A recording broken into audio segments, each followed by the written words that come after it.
দেখুন, কে কার সঙ্গে কথা বলবেন এই বিষয়ে তো কোনো মন্তব্য করতে পারি না। ফিরহাদ হাকিম মমতা বন্দ্যোপাধ্যায়ের দীর্ঘদিনের সৈনিক, প্রাক্তন পুরপিতা, প্রাক্তন মেয়রিং কাউন্সিল, প্রাক্তন মেয়র, প্রাক্তন বিধায়ক, প্রাক্তন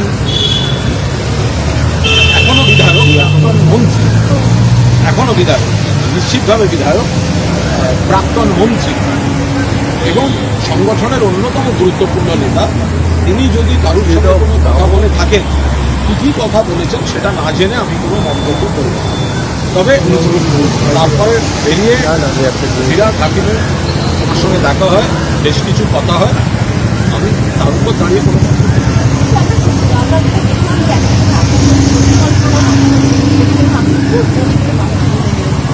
যেটা একেবারে আমি মানে যেটা হতে পারে তারা হয়তো একটা অন্য শিবিরে আছে বা ইত্যাদি, কিন্তু কেউ যদি আমার সঙ্গে একটা কোনো কথা ব্যক্তিগত স্তরে বলে সেটা আমি সম্মত হই বা না হই, সেটা সেইভাবে বলা থাকে।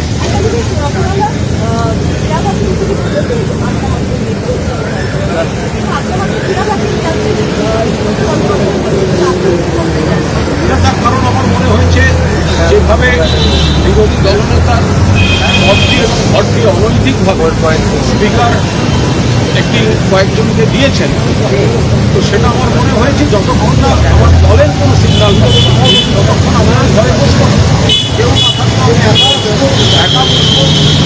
আমি লবিতে গরমের মধ্যে বসে থাকবো, আমার কোনো সমস্যা নেই, কিন্তু অনৈতিকভাবে যেটা দেওয়া হয়েছে আমি এসির হাওয়া খাওয়ার জন্য সেই ঘরে আমি ফিরহাদ হাকিম তিনি তো মানে মমতা বন্দ্যোপাধ্যায়ের প্রবল আস্থাভাজন। আবার বলছি, মমতা বন্দ্যোপাধ্যায়ের প্রবল আস্থাভাজন, তৃণমূল কংগ্রেসের পুরনো নেতা, মমতা বন্দ্যোপাধ্যায়ের পুরনো সৈনিক, তিনি পুরপিতা, তিনি মেয়র ছিলেন, তিনি MIC ছিলেন, তিনি গুরুত্বপূর্ণ মন্ত্রী ছিলেন, এখনও বিধায়ক। তিনি কেন গিয়েছেন, কী কথা হয়েছে আমি জানি না। বেরিয়ে আসার পর আমাকে তিনি আমার সঙ্গে কিছু কথা হয়েছে সেটাও আমি বলবো না। ফলে ফিরহাদ হাকিম সংক্রান্ত প্রশ্নের আমি আজকে উত্তর দিচ্ছি। অভিষেক বন্দ্যোপাধ্যায়ের ঘনিষ্ঠ একজন মানে শামীম আহমেদ, তিনি পর্যন্ত আজকে দেখা গেল আগে সই করেননি, আজকে মিটিংয়ে নিয়ে আসে। কোথাও কি আপনাদের সংখ্যা কমছে? দেখুন, সংখ্যা কম বেশি তার কোনো সংখ্যা দিয়ে বিচার করছি না, একেবারে সংখ্যা দিয়ে বিচার করছি।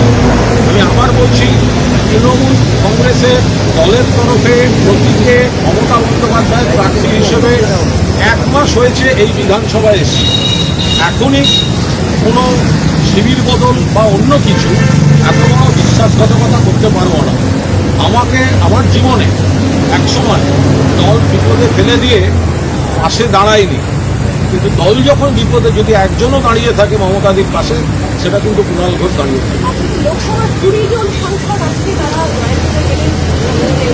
লোকসভায় যদি এতজন সাংসদ ওদিক ওদিক গিয়ে থাকেন, তাহলে সেটা যারা এই জাতীয় স্তরের পলিটিক্সটা দেখতেন তাদের এগুলো খতিয়ে দেখা উচিত, তাদের ব্যাখ্যা দেওয়া উচিত।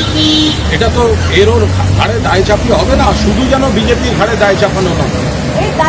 আমি আবার শেষ করি, এটা যেন বিজেপি ধরে নিচ্ছি এই দল ভাঙানোর পেছনে আছে, ধরে নিচ্ছি পুলিশ প্রশাসনকে দিয়ে চাপ সৃষ্টি করা হচ্ছে। আমি তারপরেও বিজেপিকে পুরো দোষ দেব না। একদা ওরা যোগদান মেলা করে আমাদের থেকে অনেক ভাঙিয়েছে, আমরাও ওদের থেকে অনেক ভাঙিয়েছি।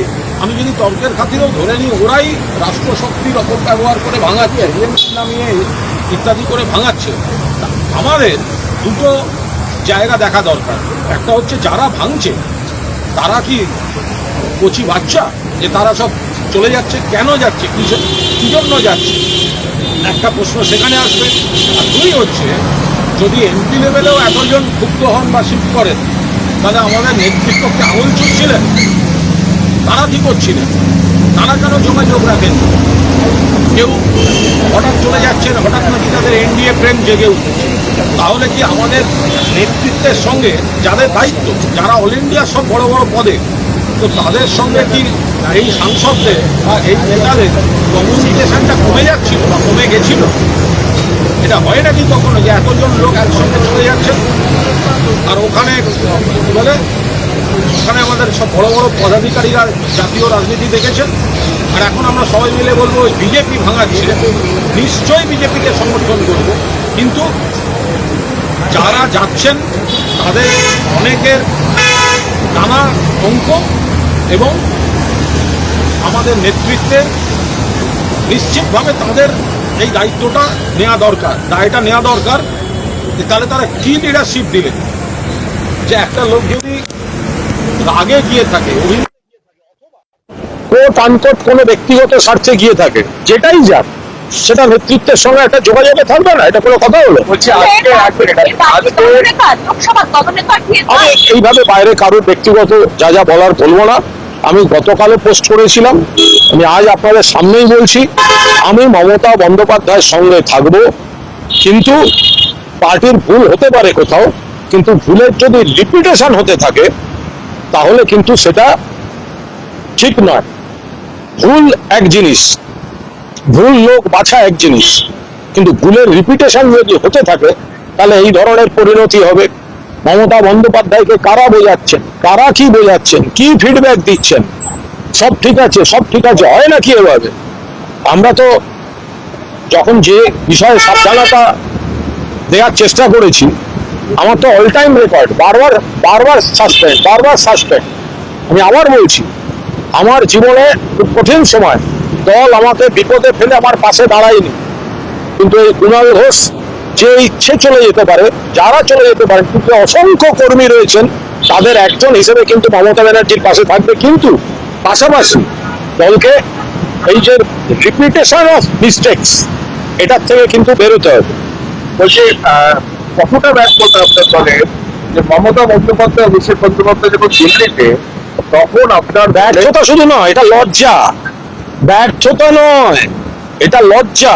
যে নেত্রী লড়াইটাকে কিভাবে খাটো করা হচ্ছে, এই মমতা বন্দ্যোপাধ্যায় সিম্বলে যারা জিতেছেন, মমতা বন্দ্যোপাধ্যায় দলে যারা জিতেছেন, মমতা বন্দ্যোপাধ্যায়ের সঙ্গে ছবি তুলতেন যারা, হ্যাংলার মতো তুলেছেন অনেকে, তারা আজকে মমতাদি দিল্লিতে একবার মনে হলো না একটা ব্যক্তিগত কৃতজ্ঞতা বোধ বলে কিছু থাকে, তারা শুভেন্দু অধিকারীর সঙ্গে বৈঠক, এবং তারা রাজ্যের এখনকার মুখ্যমন্ত্রীর সঙ্গে বৈঠক করছেন।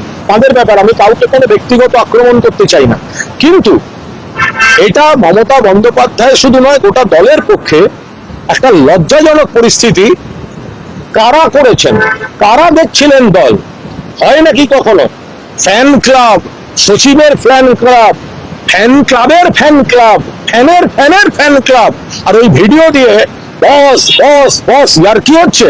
এই গোটা রেজাল্টটা হচ্ছে তার পরিণতি।